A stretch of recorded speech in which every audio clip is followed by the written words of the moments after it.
যখন হুজুর পাক মাথা আনতে গেলেন নাউজুবিল্লাহ, আমরা সবাই এই কথা জানি, এই হাদিস সবাই জানি, যখন মাথা আনতে গেলেন তখন কি ধারালো তলোয়ার নিয়ে মাথা আনতে গেলেন নাউজুবিল্লাহ, আমরা এই হাদিস সবাই জানি, এই হাদিস আমরা সবাই জানি। হযরত ওমর তখন আল্লাহ পাক আসমান থেকে আওয়াজ দিলেন, হে ওমর, তোমার ধারালো তলোয়ার থেকে আমার, তোমার ধারালো তলোয়ার থেকে আমার, আমি আমার নবীর উম্মতকে, আমি আমার নবীর উম্মতকে যে তালিম দিয়েছি, this was the teaching for the Muslim, তার উম্মতকে যে তালিম দিয়েছি, এই তাকত পাওয়ার তোমার ধারালো তলোয়ার থেকে এই তালিমের তাকত পাওয়ার অনেক বেশি, অনেক বেশি।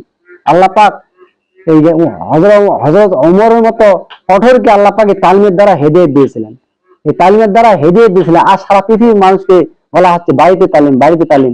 এই তালিমের একটি তাকত পাওয়ার রয়েছে, এর মধ্যে বহুত বড় হিকমত রয়েছে। এই তালিমের দ্বারা হযরত ওমর রাদিয়াল্লাহু আনহুকে একটা কাফেরকে এই তালিমের দ্বারা হেদায়েত দিয়েছেন আল্লাহ পাক।